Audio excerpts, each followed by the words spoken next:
படிப்பினுடைய அவசியத்தை உணர்ந்த காரணத்தினால்தான் நஞ்சு கொடுக்கப்படும் நேரம் வரை கிரேக்க நாட்டு கவிதைகளை படித்துக் கொண்டும் கேட்டுக்கொண்டும் இருந்தான் சாக்ரட்டிஸ். தூக்கு கயிற்றை முத்தமிடும் வரை படித்துக் கொண்டிருந்தான் உமர் முக்தார். தூக்கு மேடைக்கு அழைத்துச் செல்லும் வரை படித்துக் கொண்டிருந்தான் பகத்சிங். படுக்கின்ற இடம் கூட படிப்பகத்திற்கு அருகாமையில் கேட்டார் அண்ணல் அம்பேத்கர்.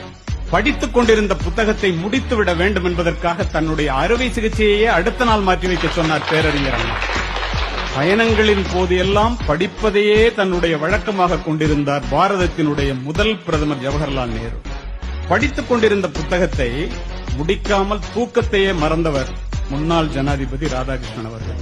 படிப்பால் மட்டுமே பாரதத்தை பாராள வைக்க முடியும் என்று படித்து சொன்ன திரு ஏபிஜே அப்துல் கலாம் 35 ஆண்டுகள் நூலகத்திலே மூழ்கி மூலதனம் என்னும் வேதாந்தத்தை கண்டுபிடித்தான். இன்று வரை கம்யூனிஸ்டுகளுடைய பைபிளாக போற்றப்படுகிறது கார்ல் மார்க்ஸ்.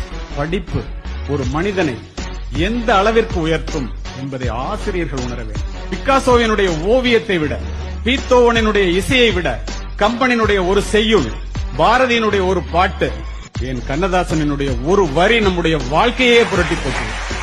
அதற்காக படிக்கிறது. இரவு முழுவதும் தொழுகையில் ஈடுபடுவதை விட 1 மணி நேரம் கற்பித்தல் மேலானது என்கிறார் நபிகள் நாயகம். கற்றுக்கொள்வது மனித பண்பு, கற்றுக் கொடுப்பது மனித மாண்பு. கற்க தூங்குபவன் மாணவன், கற்றுக்கொண்டே இருப்பவன் ஆசிரியன். கற்றுக் கொடுப்பதனால்தான் ஆசிரியரை கற்றுக் கொடுப்பவர் என்று சொல்லுகின்றோம்.